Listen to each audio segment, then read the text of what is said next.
ഗുരുവായ വസിഷ്ഠനിയോഗത്താൽ രാജാവ് ഋഷ്യശൃംഗനെ വരുത്തുന്നു.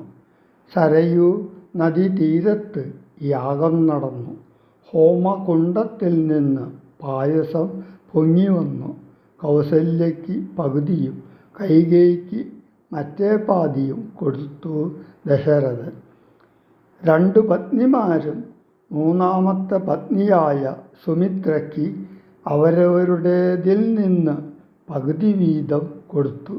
3 പേരും ഗർഭവും ധരിച്ചു. പുത്രകാമേഷ്ടി തന്നുടെ ഗുരുവായ വസിഷ്ഠനിയോഗത്താൽ മന്നവൻ വൈബണ്ഡകൻ തന്നെയും വരുത്തിനാൻ. ശാലയും പണിചെയ്തു സരയൂ തീരത്തിങ്കൽ ഭൂലോകപതിയാഗം ദീക്ഷിച്ചാനതു കാലം. അശ്വമേധാനന്തരം താപസന്മാരുമായി വിശ്വനായക സമനാകിയ ദശരഥൻ വിശ്വനായകനവതാരം ചെയ്യുവതിനായി വിശ്വാസഭക്തിയോടും പുത്രകാമേഷ്ടി കർമ്മം ഋഷ്യശൃംഗനാൽ ചെയ്യപ്പെട്ടൊരാഹുതിയാലെ വിശ്വദേവതാഗണം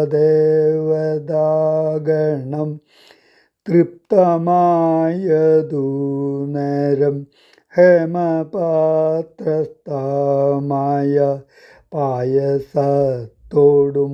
കൂടി ഹോമകുണ്ഡത്തിൽ നിന്നു പൊങ്ങിനാൻ വഹ്നിദേവൻ.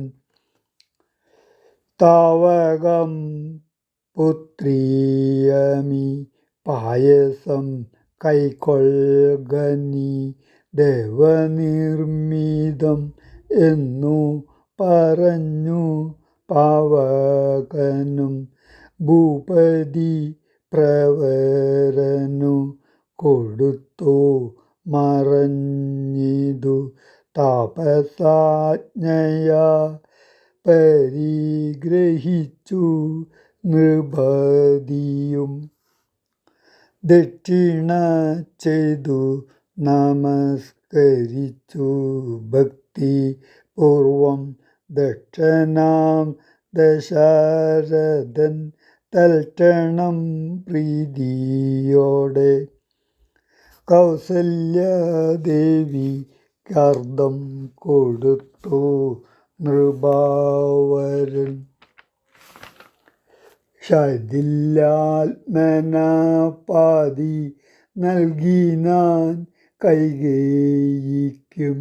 അന്നേരം സുമിത്രയ്ക്കു കൗസല്യാദേവി താനും തന്നുടെ പാതി കൊടുത്തിടിനാൾ